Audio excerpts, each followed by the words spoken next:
Wir sind jetzt hier auf dem Weg in die Grube, denn obwohl seit einem Jahr Millionen von Menschen für den Klimaschutz demonstrieren, auf die Straße gehen, läuft dieses Kraftwerk weiter. Wir stoppen das jetzt mit unseren eigenen Körpern.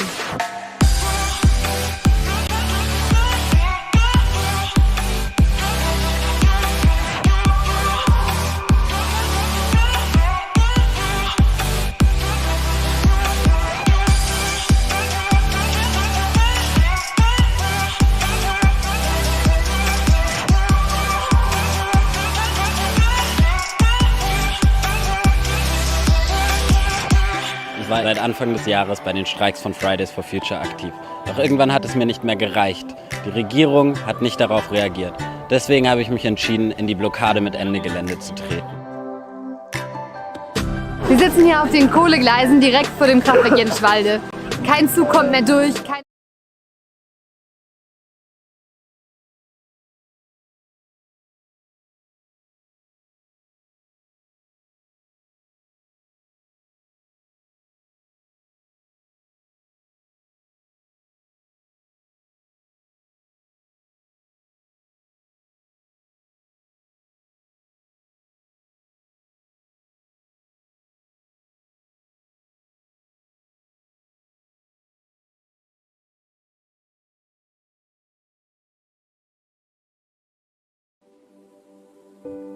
Es geht anders, wir können eine andere Gesellschaft. Es geht anders, wir können eine andere Gesellschaft aufbauen. Wir können den Systemwandel schaffen. Und wir werden da auf Widerstände treffen, aber wir werden geschlossen, basisdemokratisch das durchziehen.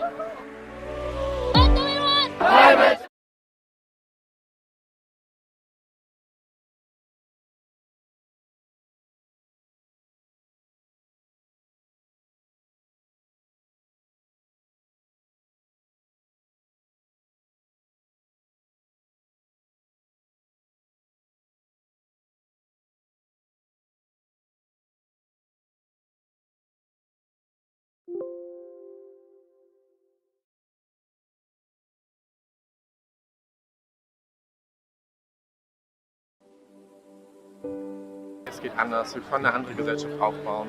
Wir können den Systemwandel schaffen. Und wir werden da auf Widerstände treffen, aber wir werden geschlossen, basisdemokratisch das durchziehen. Es geht anders, wir können eine andere Gesellschaft aufbauen. Wir können den Systemwandel schaffen. Und wir werden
Es geht anders, wir können eine andere Gesellschaft aufbauen. Wir können den Systemwandel schaffen. Und wir werden da auf Widerstände treffen, aber wir werden geschlossen, basisdemokratisch das durchziehen. When do we want climate justice? When do we want it? Now!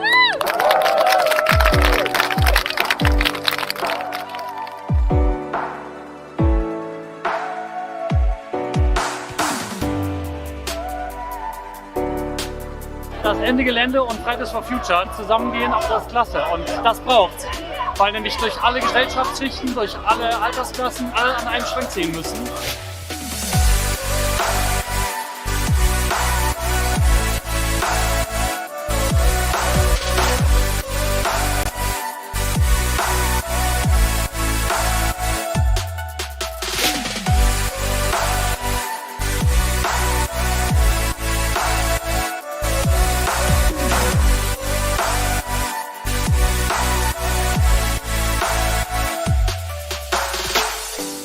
Unsere Rolle ist jetzt, nochmal stärker zu betonen, dass es eine Systemfrage ist und Klimakrise kann man nur bekämpfen, wenn man sich auch an den Kapitalismus rantraut. Ein globaler Kohleausstieg wird nicht passieren, wenn wir nicht vorher den Kapitalismus abschaffen.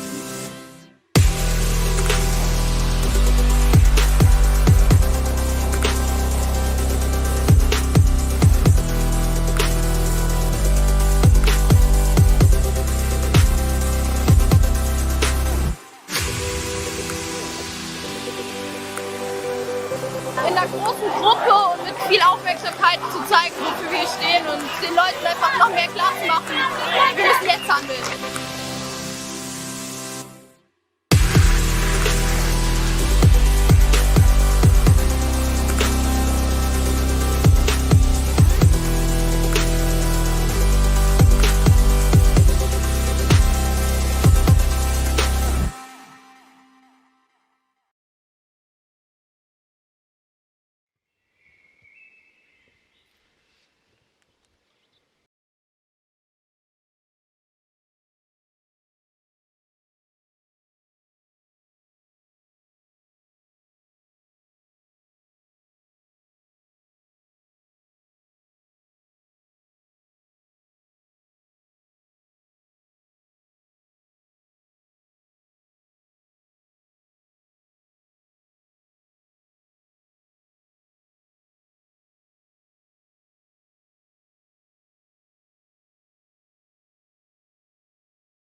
sind über 5000 Leute, der Weg wird vielleicht ein bisschen länger, aber wir sind alle total motiviert. Wir gehen jetzt los Richtung Tagebau. Wir werden die Kohleinfrastruktur von RWE blockieren und den sofortigen Kohleausstieg einleiten.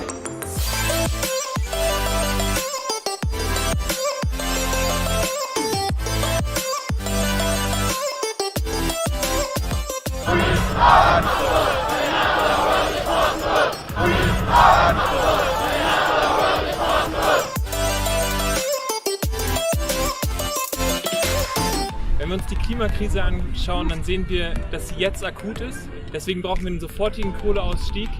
Und das, was die Kohlekommission jetzt gerade macht, entspricht nicht der Realität des Klimawandels. Wir müssen jetzt handeln. Deswegen sind wir hier, um zivilen Ungehorsam zu leisten und mit unseren Körpern die Kohleinfrastruktur, die unsere Zukunft zerstört, aufzuhalten.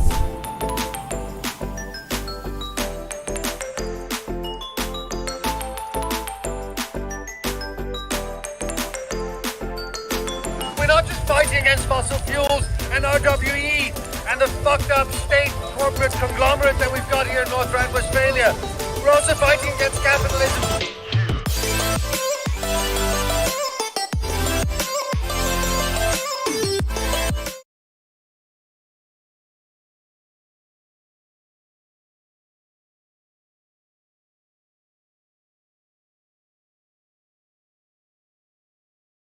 Cool webinar with a lot of really cool people, and I think we're not live yet.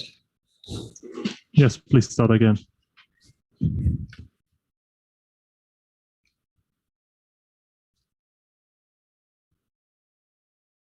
But we have a delay, so please just start.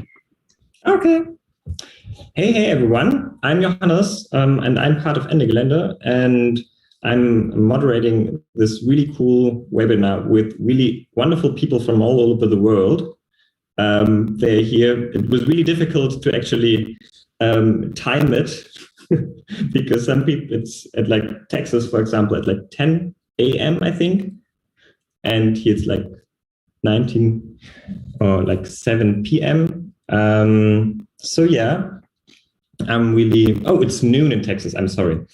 So I'm really excited for tonight, and it's going to be really interesting and really fun to listen to what is going on all over the world with the fight against fossil gas.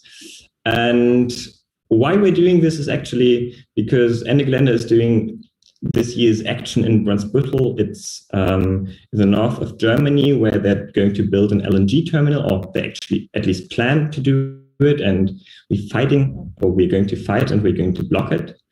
And this is the first action where we actually start to put fossil gas into the center of our narrative of action. And because we're not the first people who do that, we wanted to look at what is actually already happening since years and decades against fossil gas, and what we actually can learn from other people and from other groups and organizations around the world and grassroots. So yeah, I'm really excited to learn from all the people. We have people from 6 different countries all over the world. And before we start and before I introduce everyone, I'm just going to go over how it will go. So you probably see us on YouTube. If you don't have a YouTube account, you can still ask questions or write your comments. And you can do that with a link that is in the description of the YouTube video. And there you can just put a question or a comment into the comment section, and I'll bring it into the round here, into the webinar, so you can actually interact with us. But at first, we hear about 10 minutes from each person about the story and what happened at their places and what we can actually learn from them. And afterwards, there's going to be just a talk, a small talk or a discussion about the different things. And I'll just hand over to the first person because someone just wrote that they can also introduce themselves, and that's a good idea. So I'll just hand over to Becka. do you want to introduce yourself and then hand over to Christoffer? Hi, my name is Becka and Christoffer. My pronouns are she, her. I live in what is called Brownsville, Texas. It's the very tip on the U.S.-Mexico border and Gulf of Mexico. And I'm speaking on behalf of Another Gulf is Possible about the work we're doing with our community to stop 2 LNG export terminals. And I'll pass it to my friend, Christoffer Basaldu.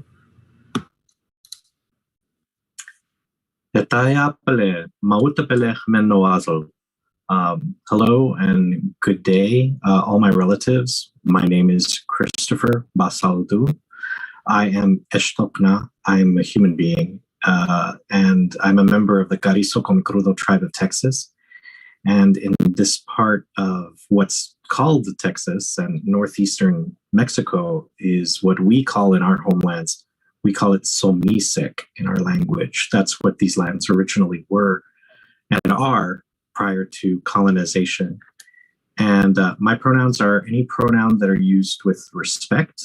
My gender doesn't really get reflected in European languages from an indigenous perspective and a native perspective.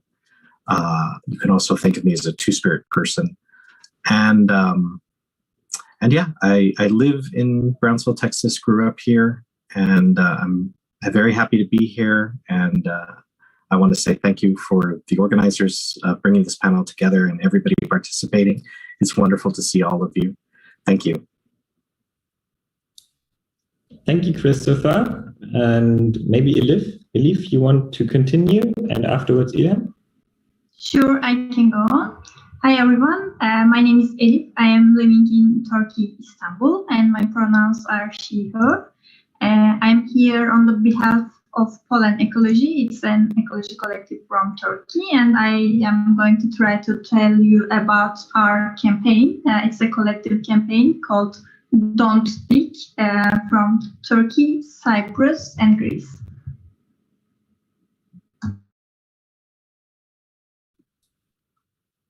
Thank you. Ilham, do you want to continue? Yes. Hi, my name is Ilham Raout, and I work for Justice Ambiental Friends of the Earth Mozambique, coordinating the Say No to Gas campaign.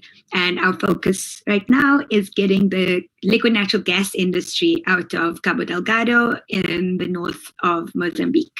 My pronoun is she, her, and I'm really happy to be here. Thank you. Fernanda, do you want to continue? And at the end, Olivia?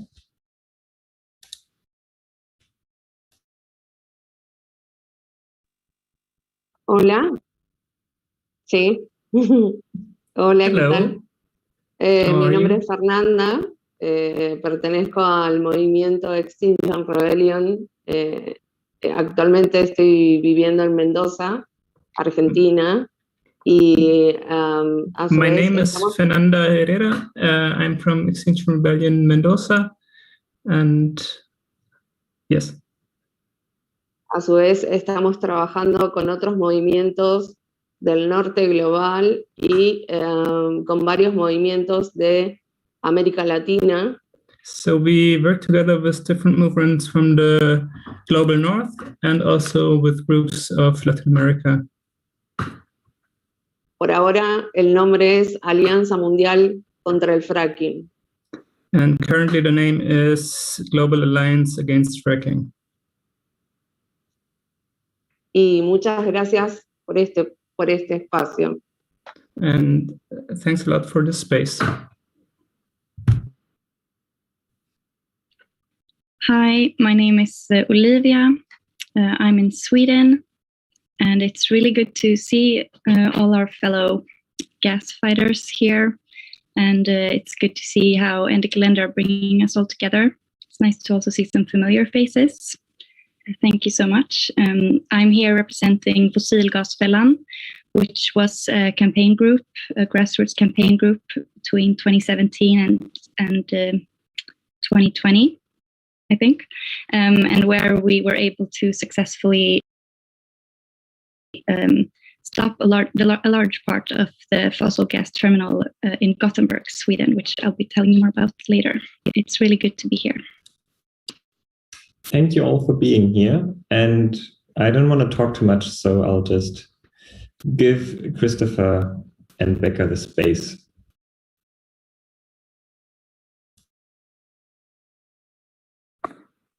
Well, good day and hello, everybody. Thank you very much for having us. And I wanted to start out by just kind of situating where we are geographically. So I mentioned that for the native people of this land, we call the area Somisek. And of course, over the course of generations of settler colonialism and different waves of colonization, you had colonization from Spain, then colonization from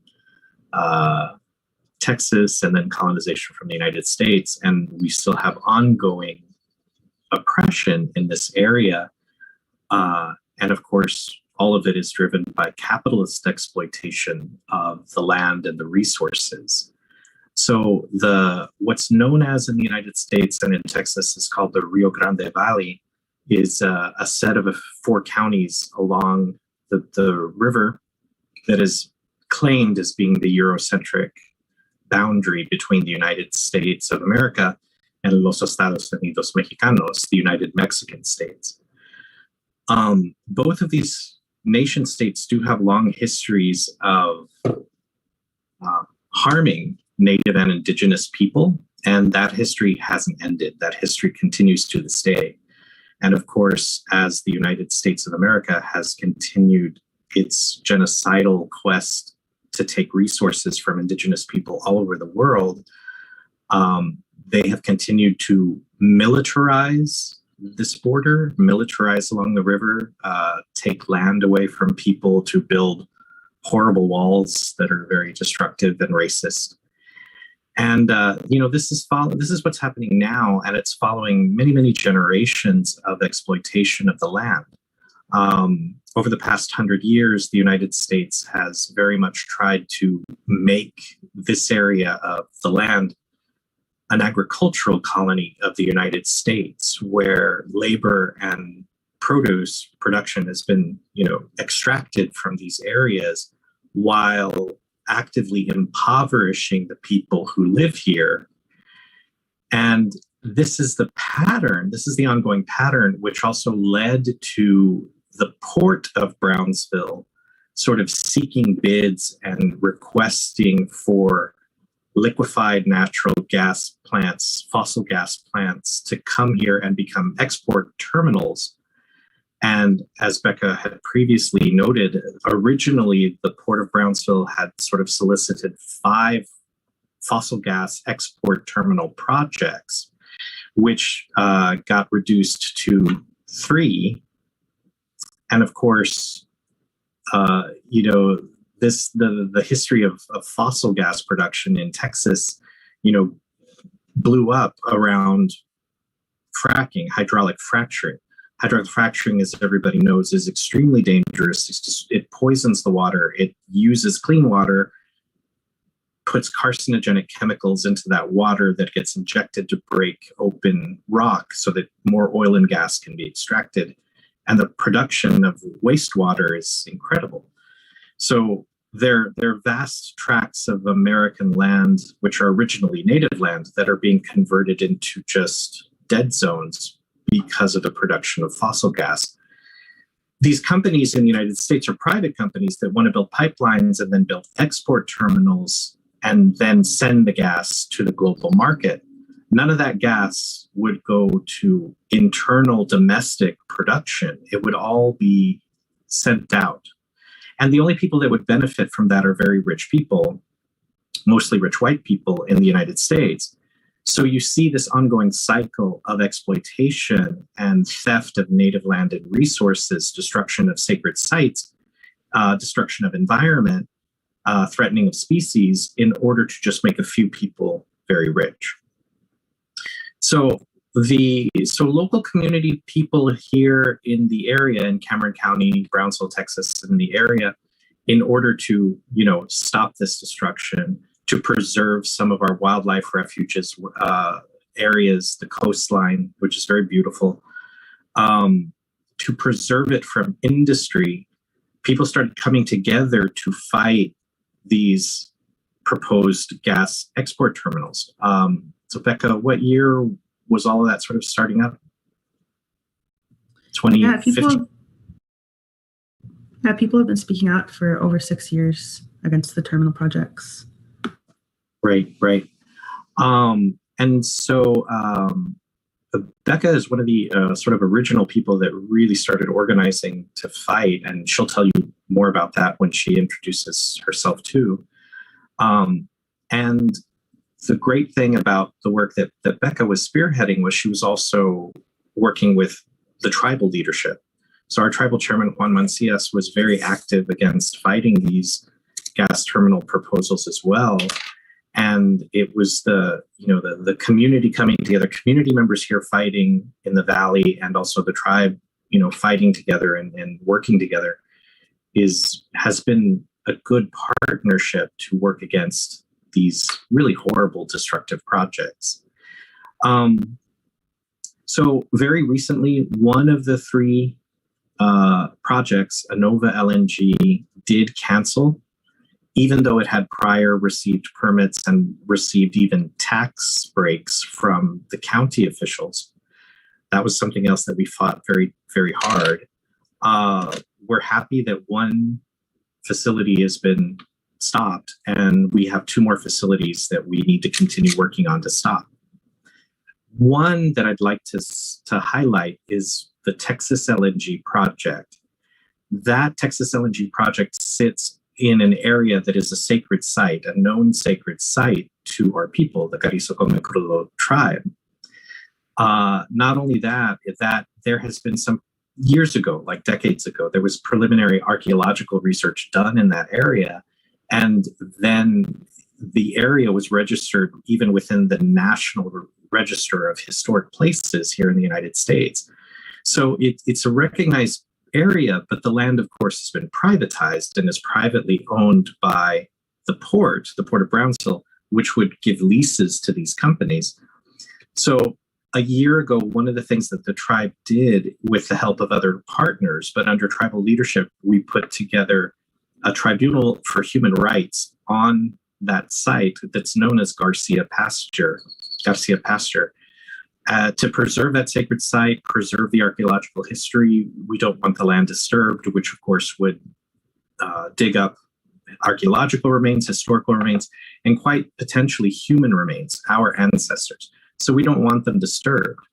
And this tribunal covered a lot of different topics, including border militarization and the building of the wall, the horrible, inhumane mistreatment of human beings at the border, at the militarized border.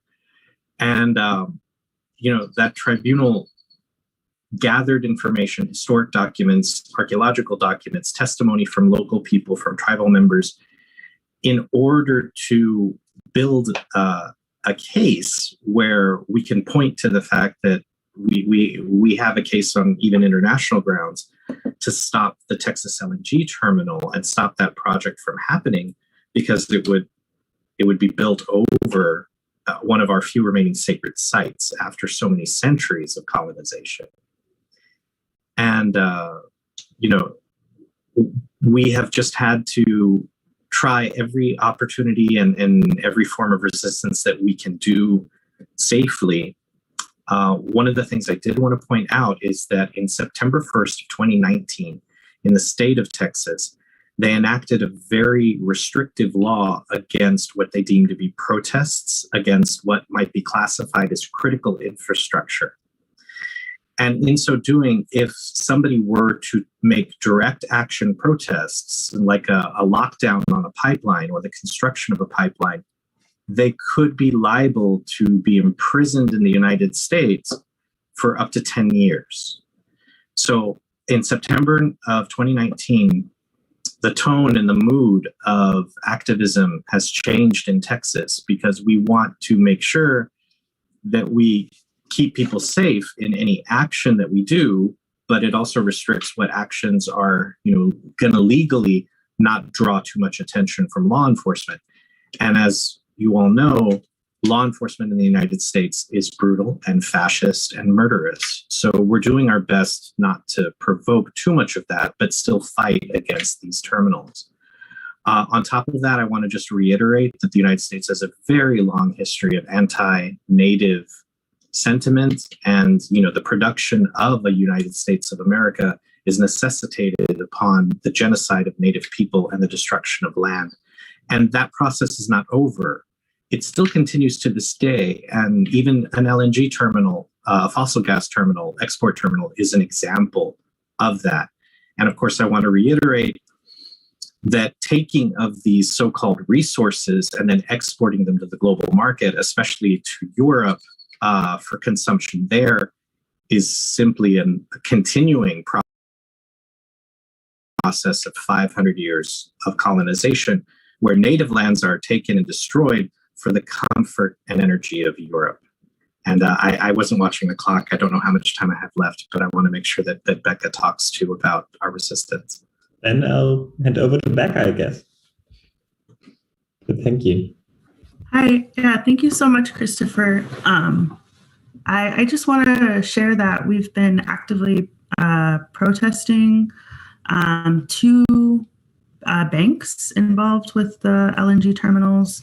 One of them is a European bank from France called Société Générale, and we've been protesting them since 2017 for their involvement in the Rio Grande LNG export terminal. Just a few weeks ago, Société Générale committed to staying away from LNG in North America, except for two projects. One of them is Rio Grande LNG, and another one is called Driftwood LNG, another one in the U.S. and Louisiana. So, we still have to keep pressuring them, and we'd love to share information on how people internationally can speak out and challenge these banks. The other bank we're pressuring is an Australian bank called Macquarie, also involved with Rio Grande LNG. And then a few years ago, we successfully got French bank BNP Paribas to pull out of Texas LNG. We've been doing a lot of work connecting with communities internationally, especially in Europe, to stop the growing export of fracked gas, because we don't want our communities to become colonies, fossil fuel extraction colonies, especially for anywhere, but especially for Europe, because of the ongoing, just another example of ongoing colonization of sacred native lands in what's now the U.S. So thank you so much for listening, and I'll pass it back to you. Thank you. And just to add something to that, if those terminals are getting built, and the terminal in Germany too, then we'll get that gas from there. So it's not just us who have to fight the terminal against that. Thank you so much. I'll hand over to Elif, to Kazma Birak, Don't Dig It. Thank you, Ioannis. Sorry, it's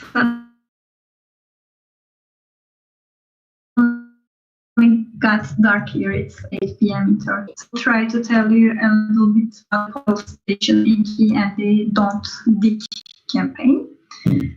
Of course, the Don't Dig sounds not like a very creative name, but it's better translated in Turkish. Also, the fossil fuel struggles in Turkey does not show a historical continuity, so it sounds like a neat name for Turkey. And the Don't Dig platform became a different platform than the other platforms because it's structured from local environmental NGOs, also the political ecology organizations from different countries. The campaign coordinates the individuals and the organizations that signed the original statement against the fossil gas exploration. There are three main coordinators. They are Turkey, Greece, and Cyprus. and the Cyprus coordination includes both Greek and Turkish communities in Cyprus. And these all three coordinations plans all the activities of the campaign with regular country-based and international meetings. And how we started this campaign is in last year, August, the Turkish President Erdogan announced that they found natural gas in the Black Sea region. So we started this campaign on this statement on the 25th of September, on the 6th Global Climate Strike Day. However, immediately after these announcements, there became a great tension in the Eastern Mediterranean. So the scope of the campaign has extended to a peace demand, actually. And our 70 ecology organizations signed the campaign statement and joined the act together. But individual signatory numbers are not that high. So it seems like this will be a long run. This campaign is very young. It has been only 6 months since we started this campaign. And it seems like we need more momentum, and the struggle of anti-fossil gas in this area will be for a long time. And in this campaign, we didn't try to resort the judiciary procedures because the legal cases against this kind of project mostly turn into lost efforts here. So all statements in the campaign are so far were in all three languages, Turkish, Greek, and English. And our first statement was also translated to many other languages. You can also reach them from our website and maybe sign the campaign. So within the scope of campaign so far, we organized several international gatherings, forums on special historical days like the crisis of Kardak or after the earthquake in Izmir. And the relations between social movements in Black Sea countries are not very strong, including the ecological movements. So with the Don't Dig campaign,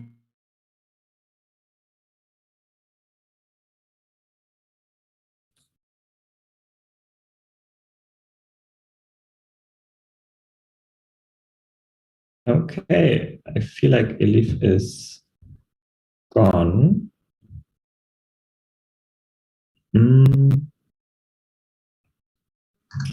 Maybe we'll wait a few seconds. Elif, can you hear us?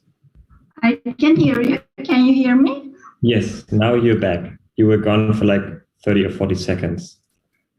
Okay, it's about my internet connection, sorry. Now do you hear me and see me at the same time?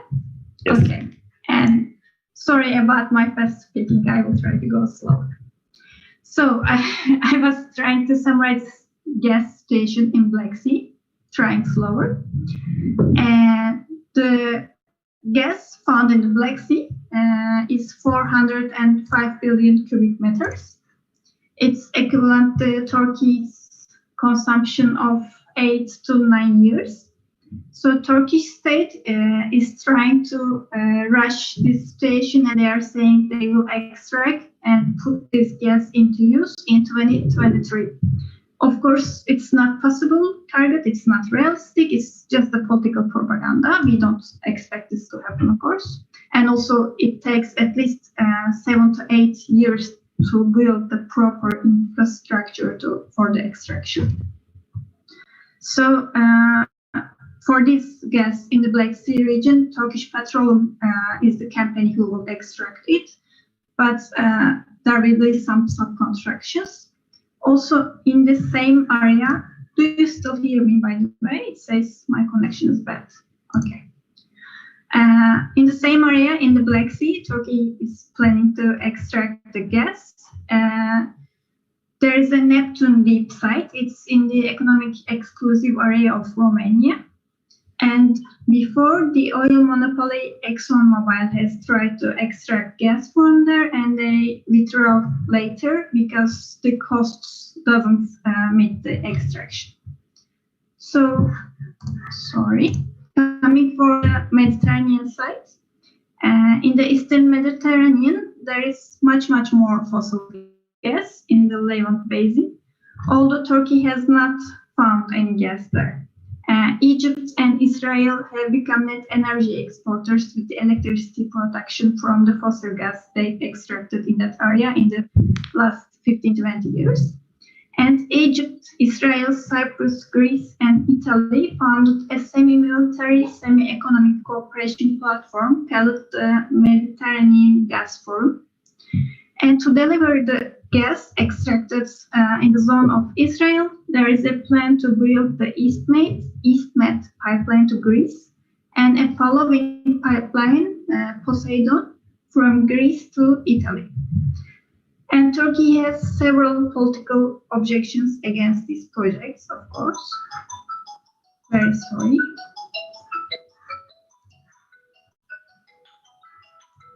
Just a second, sorry. Okay, we'll just wait a few seconds. I'm very sorry, I'm back again. I tried to stop noise. And so, first of all, Turkey is objecting the EastMed Poseidon pipeline. First, its objections that the pipeline crosses the sea parcel. It is a matter of conflict between the Cyprus Republic and Turkey. And Turkey doesn't say do not extract the gas. The problem of Turkey that Turkey is not involved to the project. So Turkey wants to be involved. And of course, the Turkey's adventurous, aggressive foreign policy makes it lonely kind of in the area. And also Turkey, of course, no intention to defend the rights of the Palestinians neither. So due to most recent very deep political crisis in Turkey, Turkey stepped back from its views because of the possible sanctions by European Union, its biggest commercial partner. Earlier last year, the tension rose and the military ships of Greece and Turkey got dangerously close to each other in the Mediterranean. And then France sent its ships and Turkey withdrew. And since last December, Turkey is only searching for fossil fuels in its own territory. So about the campaign, don't take it. If we come to political demands of the campaign, it's of course the reclaiming the energy systems and introducing them into the common democratic control of people in the region, and ensuring the decentralization of the production and consumption of the energy under democratic control, and is stopping the destruction of the local and regional environments energy projects also, and also ensuring the energy justice by the energy distribution to social needs, not to the profit.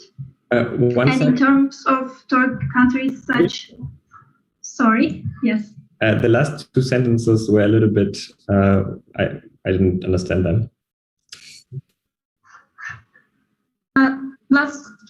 The demand of our campaign is lastly ensuring the energy justice by energy distribution. We demand energy distribution not being according to the profit, but being according to the social needs. And in terms of countries such as Turkey, Greece, and Cyprus, we see that the discussion is not around fossil gas like in Europe. In Turkey, for example, both renewable energy investments grow, but also coal thermal power plants are also increasing. And also Turkey's fossil gas import is increasing. So there is not a discussion of transition here, but there is a growing. So it's about which type of fossil fuels will take part in the growth here. So we encountered a challenge that each new found fossil fuel reserve is presented as a national wealth here by the governments. So as a part of the campaign, we from Poland Ecology Collective defend the use of all kinds of action struggle tools against the extraction of any kind of fossil fuels. It can be mass actions which include peaceful or mass violence or more militant direct actions or online propagandas or meetings, press releases, etc., etc. So, but now in Turkey, there's a de facto prohibition against any kind of action by the regime, which was applied before the pandemic, actually. But now with the pandemic, it's also grow. I mean, the police violently attacks even like 3-5 people gathers peacefully and make a press release. There is a police attack. So, as the campaign coordination in Turkey now tended to unite with in the front lines of this kind of campaigns. And although the organizations in campaign have ideological differences, we managed to keep direction rates in that sense. And ever worse crisis also makes other people turn their attentions to us. And now all other social struggles expect us to take steps against the state, and when there is another developments on this topic. So we're trying to grow this struggle, also calling for the peace between these countries who are included to the campaign. And also we are trying to raise our voices higher against the extraction of fossil gas in Black Sea and with this campaign mostly in the Mediterranean. So that's all from me. Thank you for listening, and very sorry for my bad connection and cuts. Thank you. And it wasn't too bad, just twice. So I think we understood it well, at least. And next, I'll hand over to Ilham.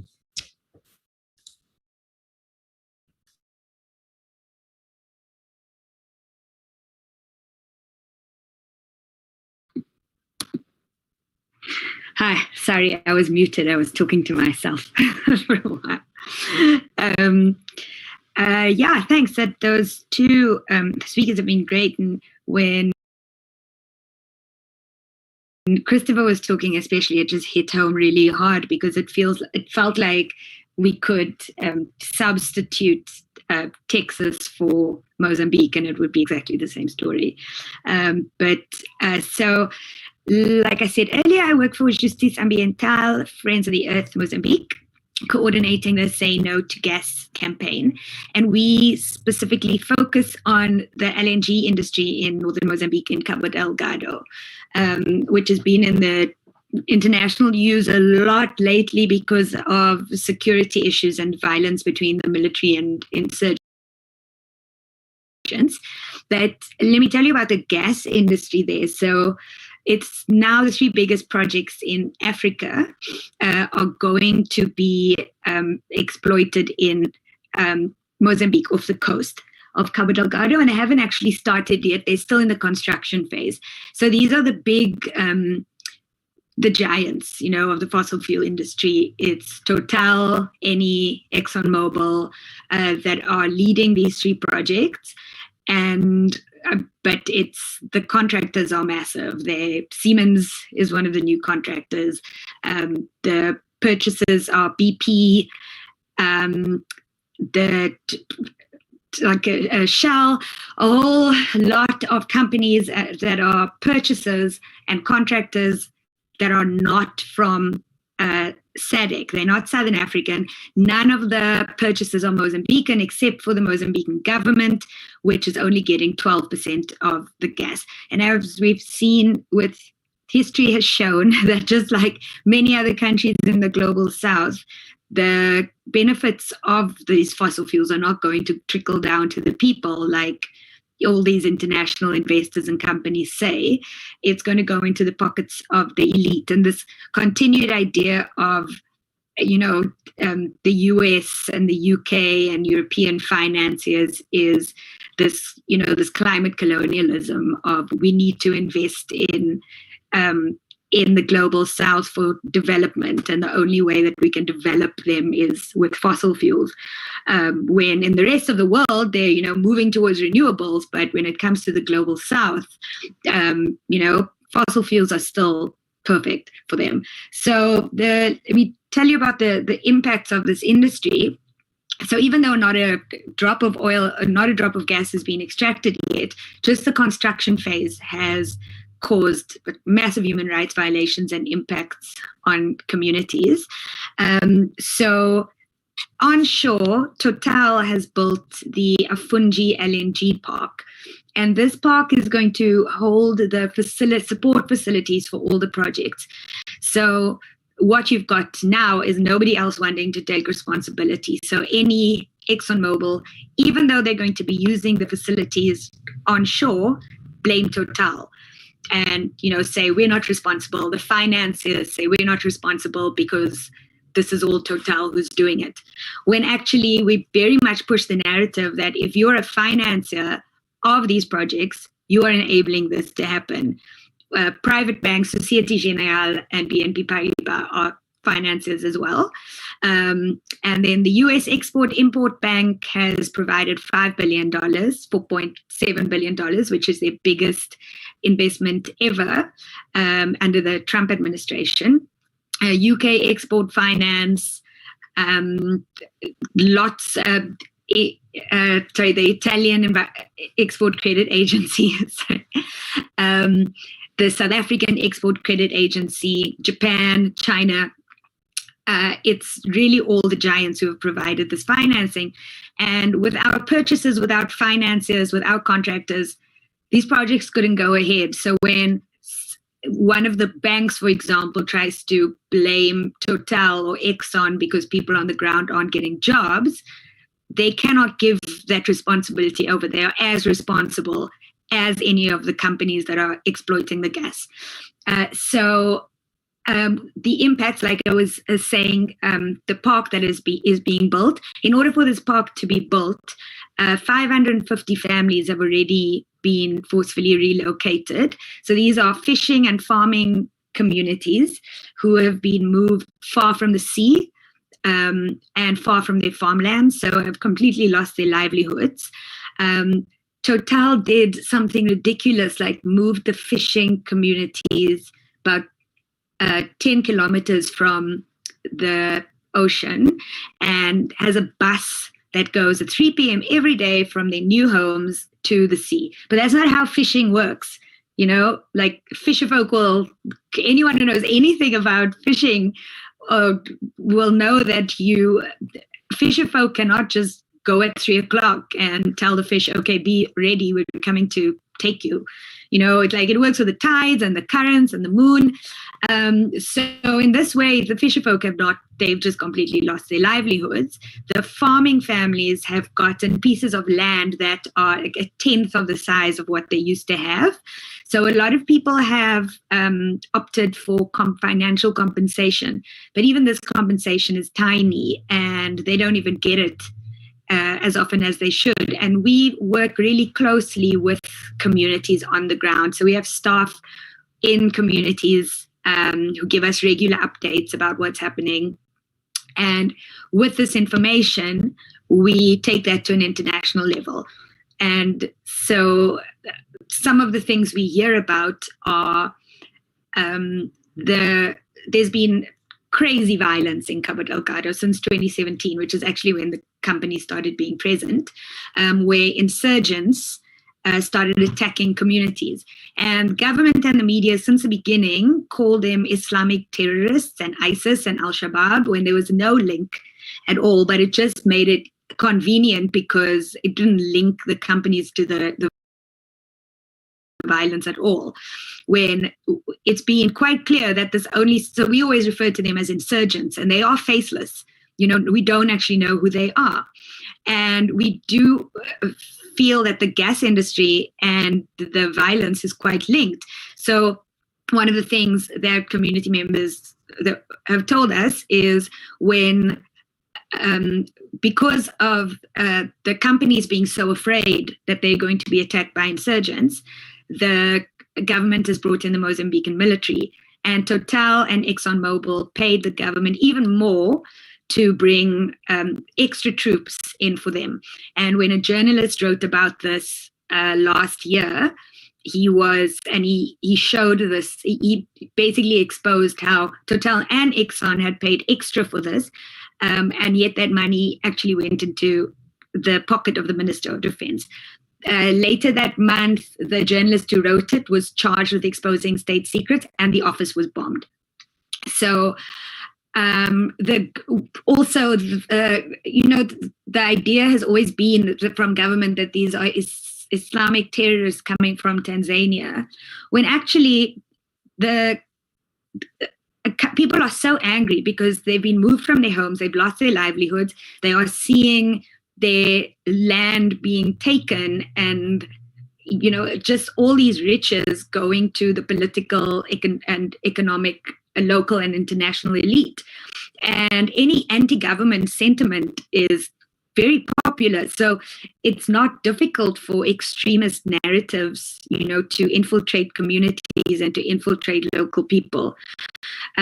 So this is how we feel the gas and the conflict is really linked. And when the gas industry and international massive financiers try and separate them, it's just a terrible excuse. So now Total has pulled out its workers because of it claimed force majeure, which is basically it's saying that the security situation is too bad. So it's pulled out its employees and has halted the project for what could be up to 2 years. And they've told the Mozambican government that they need to create a safer situation, and part of this is putting pressure on the South African government to bring in South African troops. So by Total leaving, what this means is that they've stopped paying compensation to community members who they were paying compensation to, and they've stopped giving food aid to people. So everyone who's been relying on them now has nothing. They've also stopped paying fulfilling their payment obligations to local contractors, which is small businesses as well, who are now going to go bust. But at the same time, they have to remember that they cannot get away with the mess that they've created. They have to make reparations they have to fix the mess that they've made. They cannot just, leave the country because it doesn't work for them right now because they're afraid for their employees, when actually just leaving the people whose lives they've messed up totally in the lurch. So have I talked enough? Do I have a bit more time? I think you talked 10 minutes, but if you want to say more. I just want to say one more thing. So, it's like I talked about this climate colonialism. It's, Mozambique had 3 cyclones in the last 2 years where hundreds of thousands of people were displaced. And the global south suffers the most from climate impacts, and the environmental impact assessment just for one of the projects says that the construction of one LNG train will increase the greenhouse gas emissions of the whole of Mozambique by 10% within 2 years. So there's not going to be any benefit to the people, and it's only going to be destructive. And in 2017, the government was exposed for an illegal loan. They took $2 billion. Took a $2 billion loan from Credit Suisse and VTB Bank, which it promised to pay back in gas revenues, and actually spent the money on arms.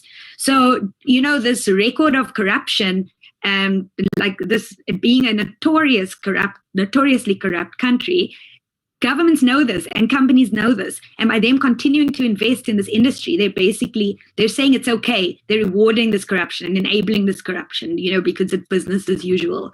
So, I'll stop there. So a lot has to change, not LNG. Yeah. Thank you so much for sharing that. I'll hand over to Fernanda then. From Mozambique to Argentina.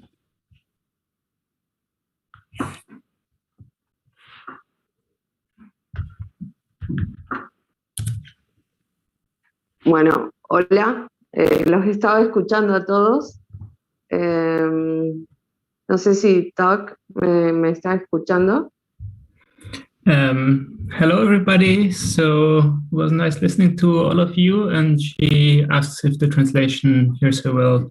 Sí, estoy escuchando. Ok. Bien.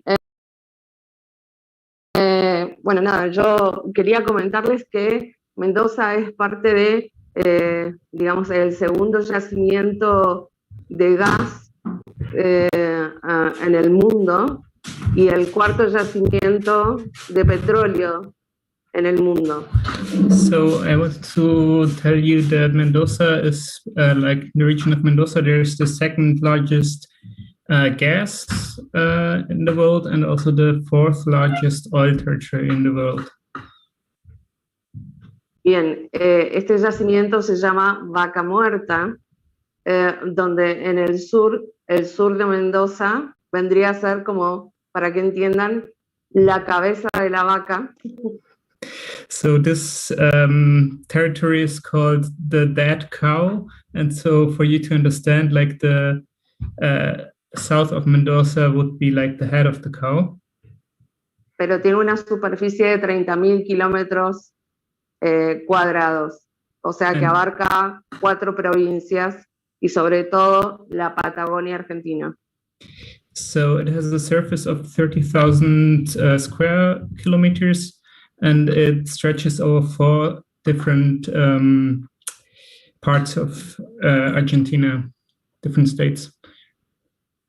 Bien, quería hablar sobre las principales empresas responsables de gas en Mendoza. And I wanted to talk about the main gas companies that are responsible in Mendoza. Una es Wintershall. One of them is Wintershall. Total. Shell. Repsol. Equinor. BP. Chevron.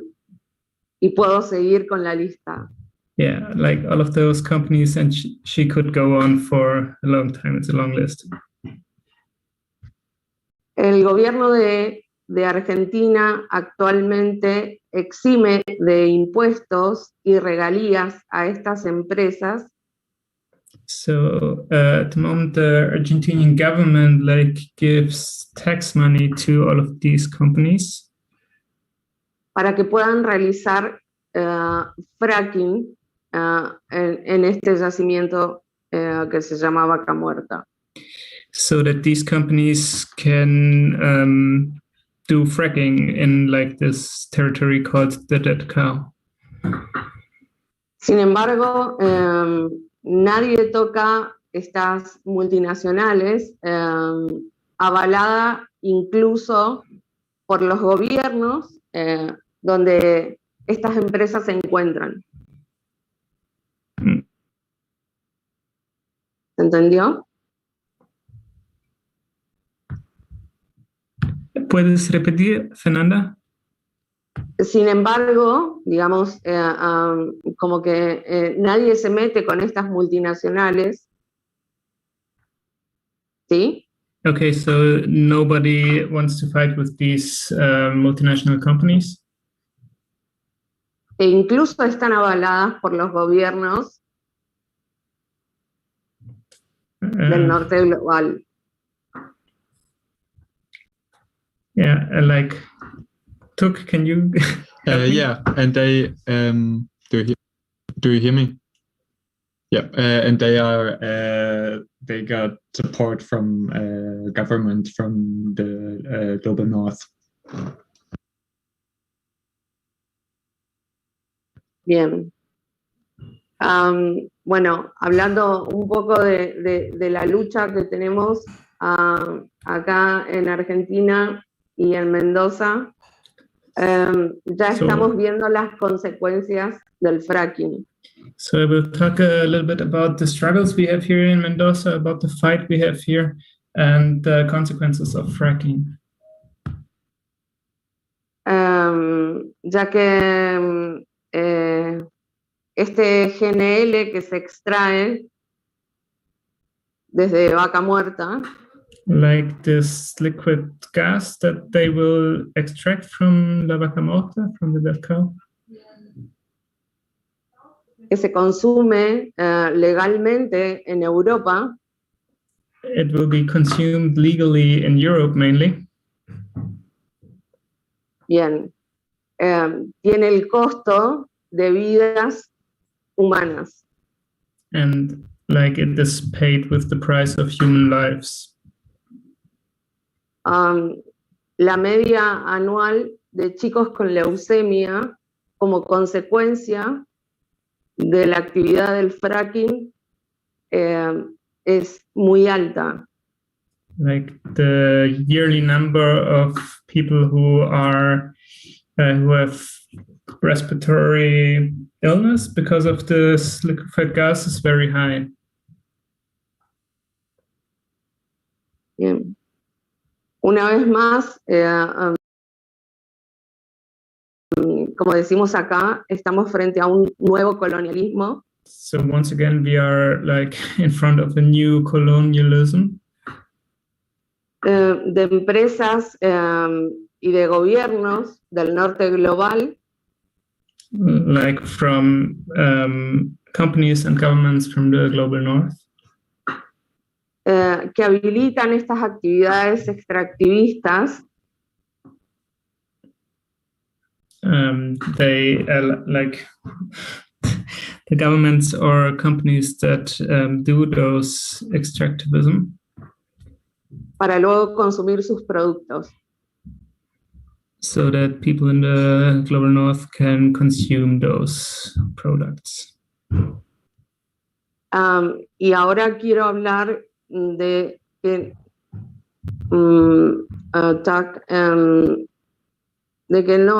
nosotros no podemos hablar de justicia climática cuando se están violando derechos humanos. So we cannot talk about climate justice if human rights are violated. Como por ejemplo el desplazamiento de comunidades de sus territorios. Like, for example, the displacement of communities from their territories. Que deben abandonar sus hogares. That have to leave their homes. La criminalización de la protesta. The criminalization of the protests. Donde nuestros gobiernos nos silencian. Where our own governments silence us. Con medidas judiciales que nos cuestan la cárcel. With juridical measures that cost, like that bring us in jail. Y amenazas de muerte.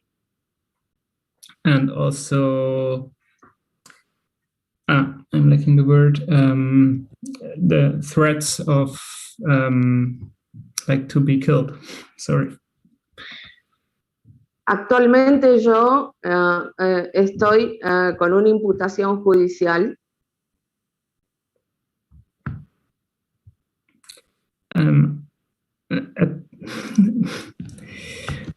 ¿Puedes repetir? No entendí.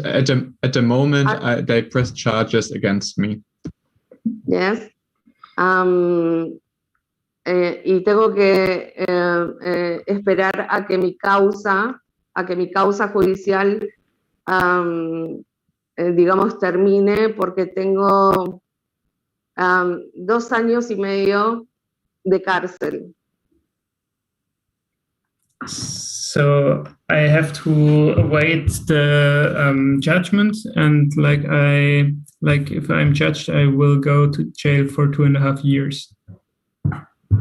Por lo tanto, cada vez que las manifestaciones que hacemos en las calles en contra del fracking,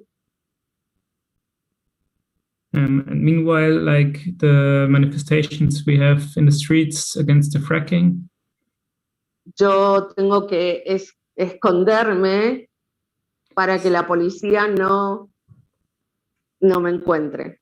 Yeah, so during these protests, during the manifestations, I have to hide so the police will not find me because, yeah, I'm threatened with jail.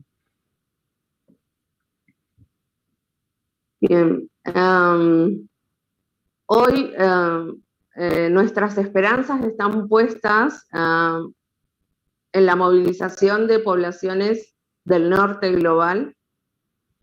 So today we put also our hopes into the protests and the manifestations in the global north.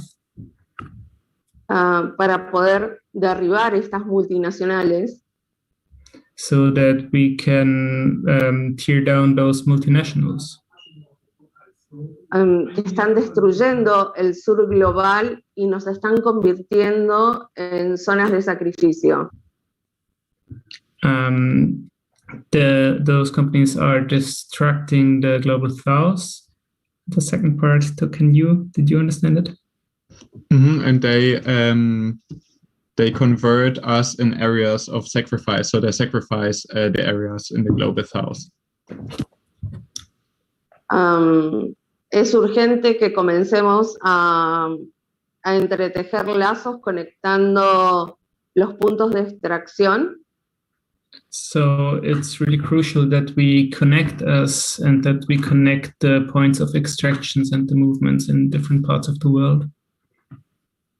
Y los puntos de consumo en el norte global. So that we can connect the points of extraction in the global south and the points of consumption in the global north. Por eso quiero pedirles hoy, y sobre todo por mis compañeros de América Latina. So that's the reason why I'm here today, and also like for my compañeras in Argentina. De América Latina. Sorry, my compañeras in Latin America. Yes. Que están siendo asesinados. And many of those are also being killed. Que se comprometan con esta lucha. Like those who commit themselves to this fight. Ejerciendo presión sobre las corporaciones y los gobiernos. Those who put pressure on the companies and on the governments. Estos gobiernos cómplices que destruyen nuestros territorios. And these governments that are complicit in the destruction of our territories and lands. Creo que no puedo decir mucho más, solo darles las gracias y que por favor esto no quede acá. So I think I will not say much more, but thank you. And took the last part I didn't understand. And that what we are talking doesn't stay just in this round. So it's out of this round too. Solo pedimos que dejen de matar a los activistas de América Latina. So we simply ask that they stop the killing of activists in Latin America. Y gracias. And thank you. Muchas gracias. Thank you, Fernanda, for sharing. Olivia says that too in the chat. And to maybe put what she said a little bit into perspective of Germany, the first company she named, Wintershaldea, is actually the biggest German gas and oil giant. So it's also in Germany, and not only Total and other companies from different countries, but also from Germany. So it's really important to hear where all those different parts are connected, because gas is not just like lignite where we dig it. Sorry, we need to. Fernanda, you're not in the Fernanda, no estás en el curso de traducción. No nos vas a poder escuchar, por favor. Entra al Big Blue Button de nuevo. Gracias. Okay, I'll hand over to Becca then, to the last person. Sorry, not to Becca, I mean to Olivia, the last person who's speaking tonight. Thank you, and thanks to everyone who has been sharing their stories so far. There's a question to wait a minute from the translators. Is that right?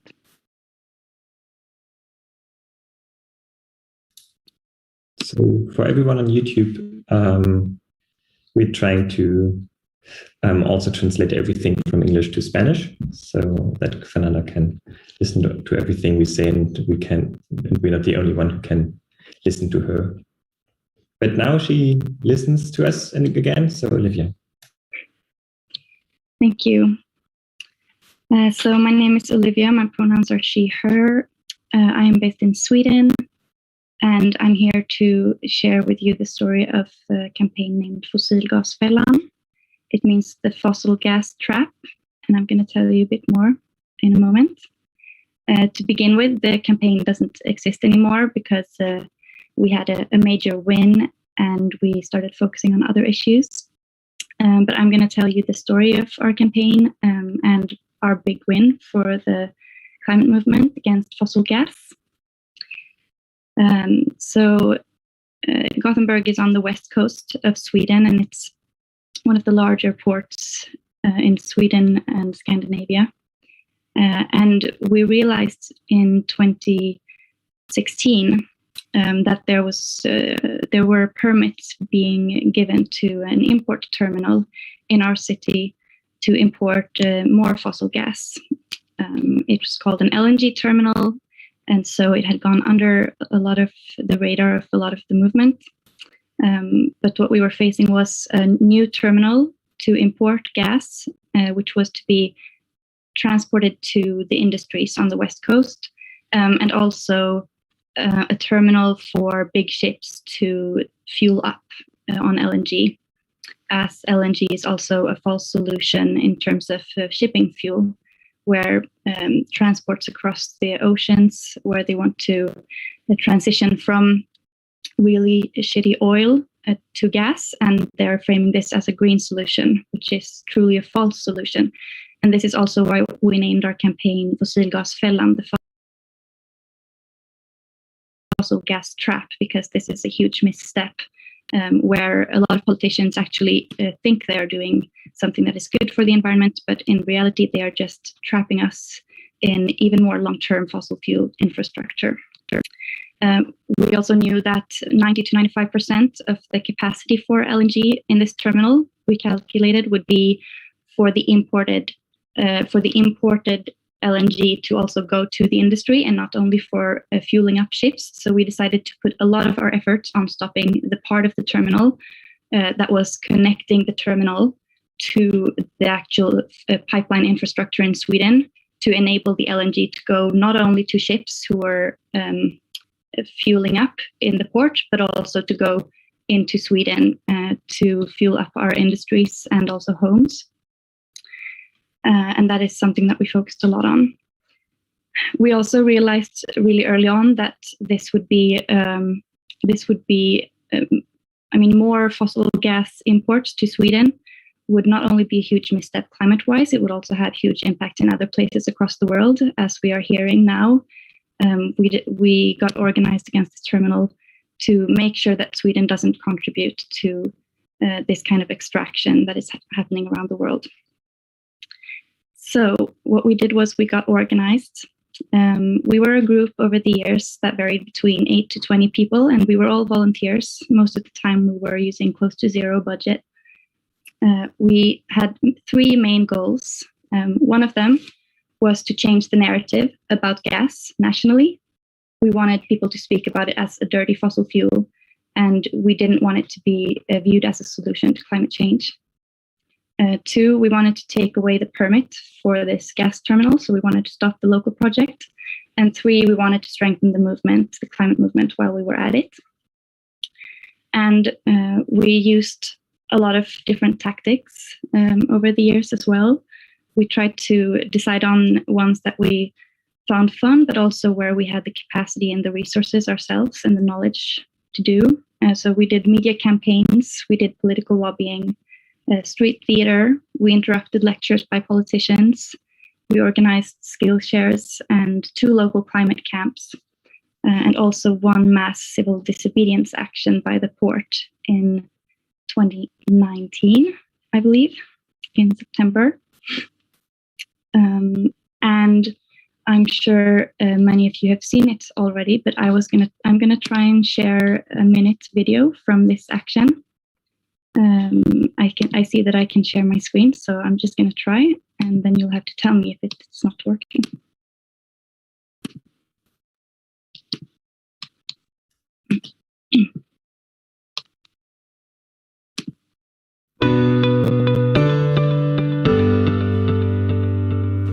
We're here to protest against the expansion of the fossil gas industry in Sweden.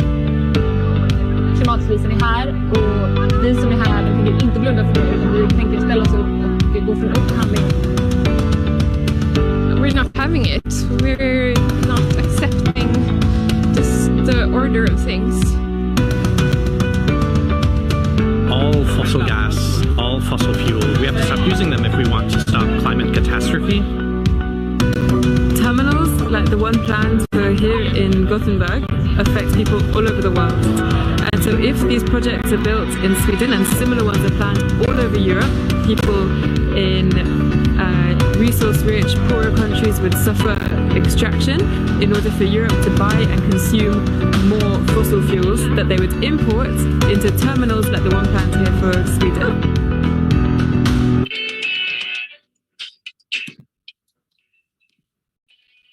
I just need to stop the video 1 moment.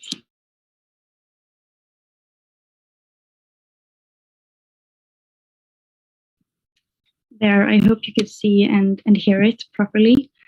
So that was just a minute of a longer video about the Folk mot fossilgas action in Gothenburg in 2019. And as you could hear also, some of you could recognize perhaps Christoffer's voice there, who we've been hearing today during this webinar, as Christoffer was there for the action as one of the international spokespeople brought by the Gastivist network. So thank you for that, Christoffer. And following really close, following this big action, I mean, it was planned strategically to be taking place at a certain moment, and only about a month after the action, the Swedish government announced through a press conference on national television that they were not giving the permit to the gas terminal. And this is specifically the permit that would allow the terminal to be connected to the rest of the national pipeline. So unfortunately, the terminal was already being built by then, and it is there now, but it is only built for a much smaller capacity, only a few percent of the original planned capacity, and it is there to fuel up ships who are coming there to fill their tanks with LNG as a shipping fuel. So the fight is not over, but we were really happy to stop the main part of this big project. And as you heard before, I shared that we had 3 main goals. And one of them was to stop this project, and another was to change the narrative about gas. And something that we succeeded with as well was to change the narrative in the environmental movement and among politicians and in national media, as many people are now referring to gas not as natural gas, naturgas, but as fossilgas in Sweden. And this is not a complete victory, but it was an important step for us. And many of the organizers from the Fossilgasfällan campaign have moved on to organize further actions and other successful campaigns. So we feel really happy about what we were able to achieve then, and really grateful for all of the support that's coming from this network and who were there to support the big action that happened, but also sharing skills with us and making sure that we were strong enough to succeed with this. Another thing that was really new to me the first time I experienced it was that the story of this win was also told in the media as a movement win. It doesn't happen a lot, right? The mass action was timed strategically so that when people across Sweden could see the media sharing about the stopping of this project, they also saw how people came together in civil disobedience to stop this project, and that we were successful. And that is something that the politicians and the companies don't want that story to be told, although that is actually often the case. And before I finish, I want to share that as we're looking ahead, we still see fossil gas as a big challenge. I mean, with local extraction also being planned here in Dalarna, where I'm living now, and with terminals being built in many ports along the coast to fuel up ships with LNG. And meanwhile, we are also seeing large moves towards green energy, which to many of us is really hopeful. However, the main challenge I'm focusing on my energy on these days is to challenge the green colonialism that is happening now. And I see also that campaigns against fossil gas also have a responsibility around this. Sweden, for example, where I'm living, is a settler colonial state built largely on the ancestral lands of the indigenous Sami people. And this is on these lands is where Sweden extracts a lot of the resources that have made us such a rich country. And now Sweden and countries across Europe are, as a part of their green transition, planning huge wind farms, among other things, on Sami lands. And countries such as Germany want to use these areas as their green battery as they transition to renewables. Courts are even giving verdicts now where building new energy is openly declared more important for the climate than protecting indigenous rights. And the reason I want to share this as my final reflection is that my part in campaigning, I have had my part in campaigning against fossil fuels and calling for renewable energy, but not being clear with that we don't want business as usual colonial capitalist renewables.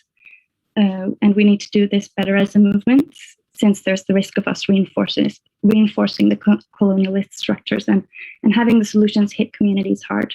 So that's a learning that we made from Fossilgasfällan and from other similar campaigns, is to make sure that we're calling for sustainable anti-colonial solutions.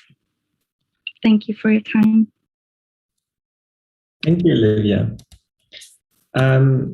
So to all of you, thank you so much for sharing all of that. And now's the time. So if you have questions to each other, or if you want to add something or to comment something on something other people said, if something was really interesting, just say it. So the part of the conversation can start. And in the chat, someone asked for the video, so I'll just put it into the YouTube chat, the video Olivia just showed.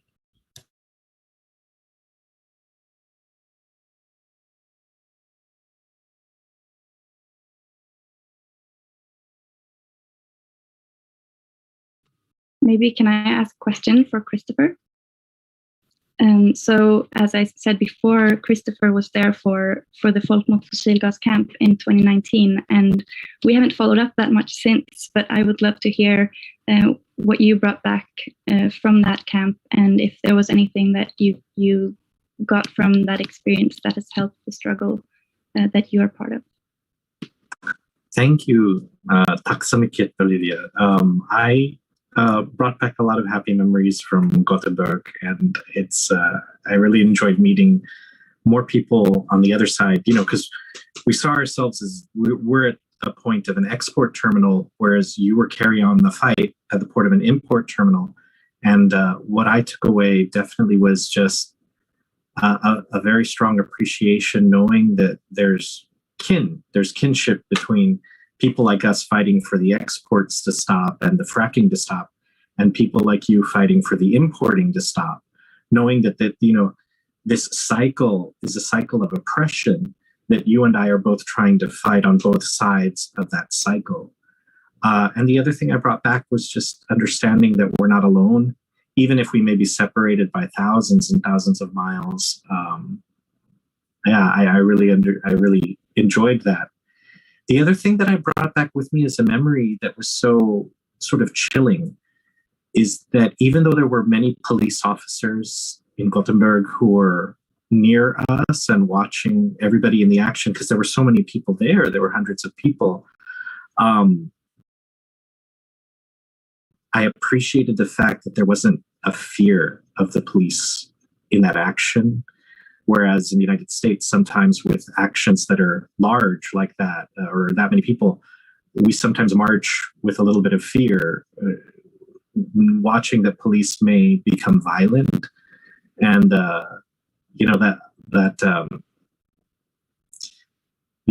what I brought back also from Sweden was just the notion that people were taking care of each other. Because the gas-civists who had organized my trip to go over to Sweden, they also made sure that there were, and also with you guys who are organizing in Gothenburg, they made sure that there were legal observers. And the legal observer that I met near me, near us, was from Stockholm, and she was just a wonderful person. So I brought back a lot of hope and a lot of inspiration from people who were doing their absolute best to make sure that everybody was safe. And I really appreciated that. Thank you. Or in our language, it'd say nanapalech. It means you're a good relative. Thank you, Christopher. There's actually a question in one of the chats. And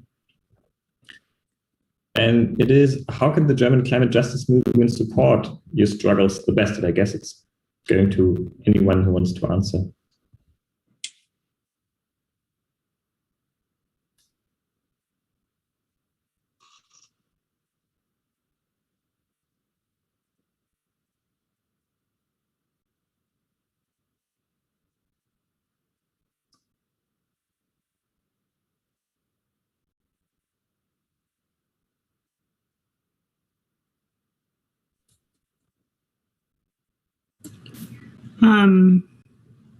Hi.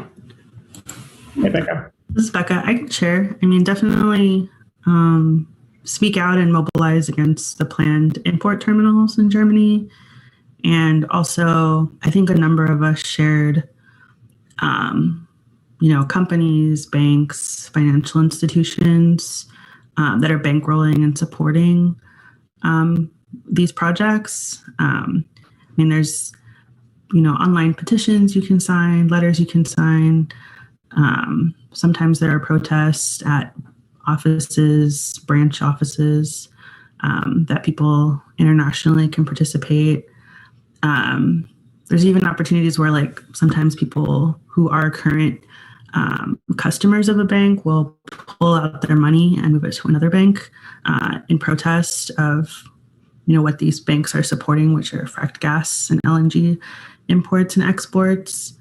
And definitely for the work that we're doing in Texas, we have petitions. I'll put those in the chat. I see the folks in Mozambique have also shared an email address, so you can reach out to them for campaign materials. We can also share. I'll just say that. Thank you.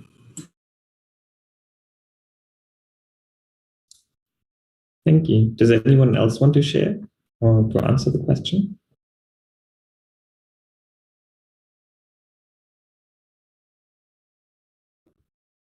Okay, then I guess I'll get to the next one because there are a few now. The next question is to everyone. Do you know which banks and other financial institutions are involved in financing the respective extractive projects? And what do you think, how can we pressure them? Ilham, yes. Yes. So on that question about the finances, so Mozambique Gas is, it's got about in total 40 billion in financing. And these are finances from all over the world. So I'll give you some idea of how many they are.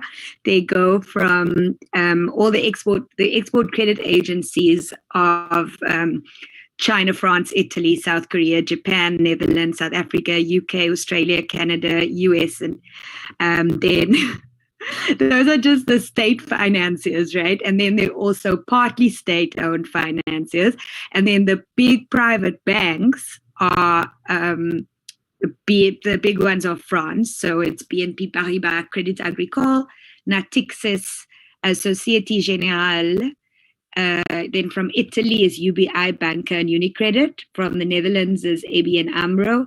Portugal is Millennium BCP. South Africa is Standard Bank. UK is HSBC, and Japan is Sumitomo Mitsui Banking Corp. I thought I would just name all of them so you could just get an idea of how many financiers are involved in this project. And what we try and do is, because all these financiers are outside of Africa, except for the South African Export Credit Agency, although the African Development Bank is also involved. What we do is, with the organizations we work with in those countries, often go to the annual general meetings, which is part of the company confrontation, and as well as that, work with the organizations that are doing action. So last week was the HSBC AGM, and there were a few actions around the world, and I got a proxy shed to ask a question inside, and we kind of linked those. We did the same with Standard Bank AGM. But what we usually ask for, if people want to help, is media attention. Always really helps. And then in Sweden and Denmark, we work with organizations on campaigns to get their pension funds to divest. So one of the banks there that's involved in financing the companies that are involved in Mozambique gas is Danske Bank. So we have a campaign specifically to get these pension funds to divest, and that included meetings with these banks, and the same in Sweden. So this is one thing that we do, is if you can get bring these issues to the attention of the banks, be it meetings, and I don't mean engagement meetings, like confrontational meetings, be it protests outside, media, just raising the issue of how these, like, the way you put your money is not just where you put your money, it's the money that you put in your bank, in your savings, what it's actually going to, and giving people, both who work at the banks and people who put their money in the banks, like consumers, bringing to them actually, to their faces, what your money is going to, we think is really important. Yeah, if that answers a bit of the question. Thank you. Does anyone else want to say something to it too?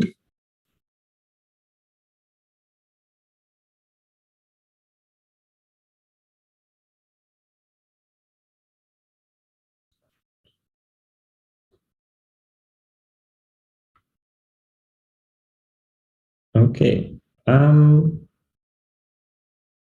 Then I have a question to Elif, because I would be really interested in knowing how, on an actual level, like peace and the fight for climate justice is like bring together, and how does it work?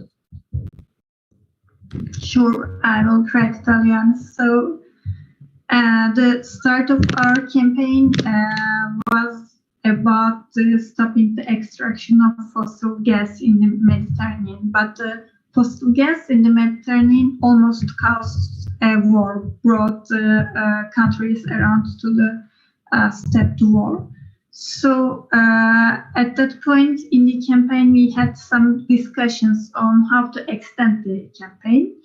And all the groups involved to the campaign were supporting to saying that we are against fossil gas extraction, but also we are against that our countries are being brought to the war because of environmental destructive fossil fuel extraction thoughts. So actually it was a consensus in the campaign parties. Everybody wanted to go that way, but other than that, as Poland Ecology, also as Don't Dig campaign, we also think that peace and climate justice are things that have to move together. I mean, if we look at Palestine, or if you look at the Kurdistan in Turkey, we are seeing that the war or the destructive policies of the governments are destroying ecology.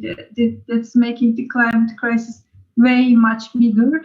And also the searching for fossil fuels is also not about the need of energy. We do not need the energy coming from fossil fuels, but it's because of the policies of governments. It's because of the power shifts, etc. The Turkey trying to be so aggressive in the Mediterranean is about it wants to be the powerful player in there.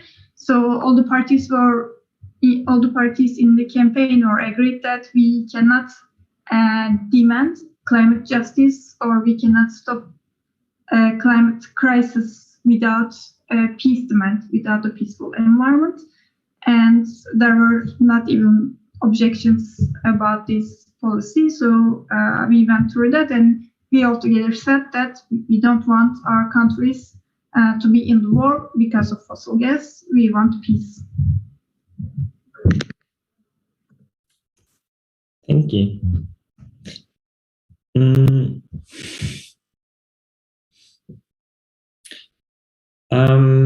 Maybe to Fernanda, a question that I would find interesting to know is like, how does it work within Extinction Rebellion, like the global North, global South connection, and how is there a way to show the international part of the action or of the fight against those companies during the actions you do? I hope that was understandable.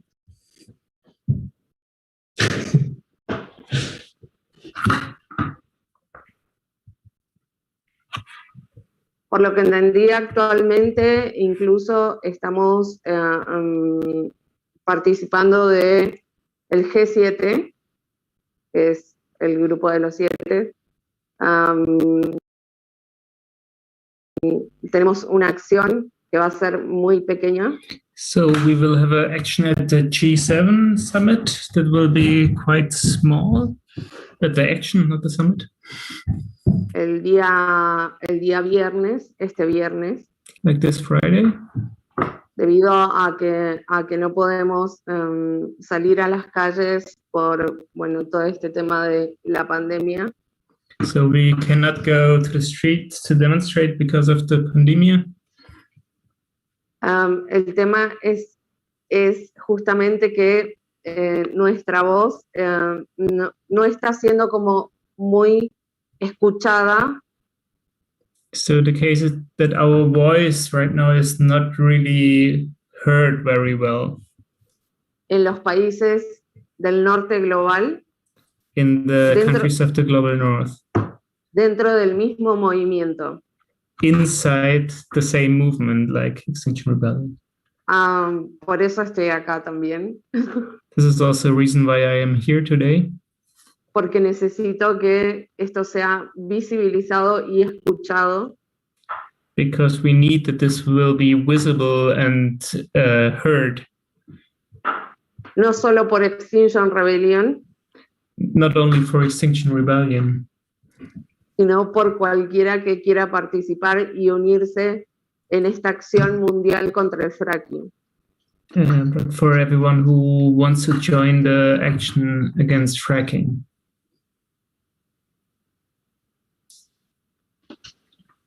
No sé si contesté tu pregunta. I don't know if I answered your question. Yeah, thank you. I was just distracted because of the chat. But thank you. Sí, escuchó. Solo estaba mirando el chat. Okay. Pero muchas gracias. There's another question in the chat I just read, and it is to Becka. Could you please elaborate on your strategies on how to target banks or share any material? Do you think the same strategies work for other types of investment companies? Sure. We have a report of the banks involved with the projects that we've been fighting. I'll put that in the chat. Unfortunately, it's only in English, but it really helps to map out, as an example, the banks that were involved with the LNG terminals in our community. And in terms of strategy and tactics, I mean, first and foremost, it's these connections and international partnerships. They're at the very important part, the very core of all of this work. We've been working with years in collaboration with Friends of the Earth France, with organizations, environmental organizations, community groups in France, as well as US groups in the US, like the Untitled Tribe, Rainforest Action Network. We've also started collaborating with an organization in Australia, the Extinction Rebellion in Sydney, and as well as, I mean, folks on here, gastivists and folks in Ireland. So definitely connecting with organizations abroad. And really it's groups that do a lot of divestment work, like Friends of the Earth, that really help to map out and do research of different banks involved. Sometimes you can get lucky and find who they are online by doing research, looking at the corporate websites, looking at their press releases. Sometimes they'll reveal, who they're planning to sell the gas to, or who the banks are that are giving capital to the project. And sorry, just like Ilham, I hope I'm pronouncing your name correctly, mentioned, going to annual general shareholders meetings, which is when the shareholders of the bank meet, asking a question of those shareholders, going and protesting at bank branches. These are all tactics to help pressure banks and financial institutions, supporting these projects. I hope I answered the question. I'm happy to elaborate. If there's a follow-up question, I'll let you know. Thank you. It's already over the time of 90 minutes, so maybe we'll just close it here. So if there are some last questions, I'll give like 10 seconds, but 20 maybe. But otherwise, I'll just close it. And I want to say thank you to all of you who were here, to Ilham, Fernanda, to Kaya and took for translation, to Olivia and Elif and Becka. It was really nice. If you have some last words, please share them with us. Yes.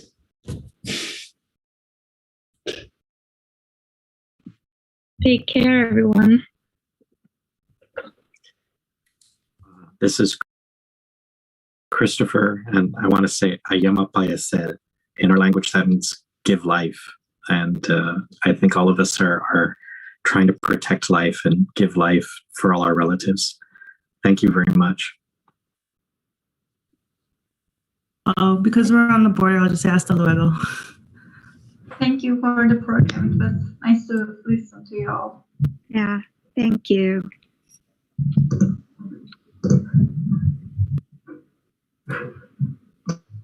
Okay. Bueno, yo solo quiero que tengan en cuenta todo esto que se ha charlado hoy. Me voy muy contenta por compartir este espacio con gente de tantos lugares del mundo.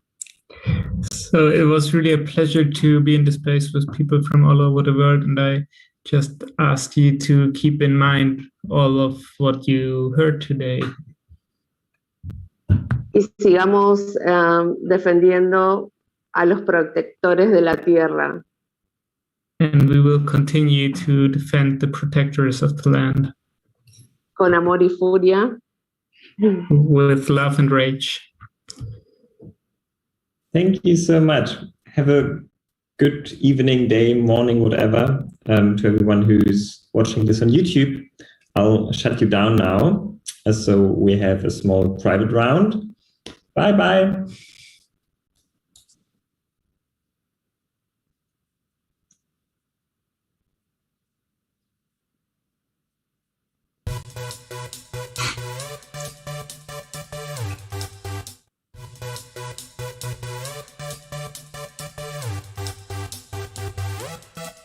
Während die Klimakrise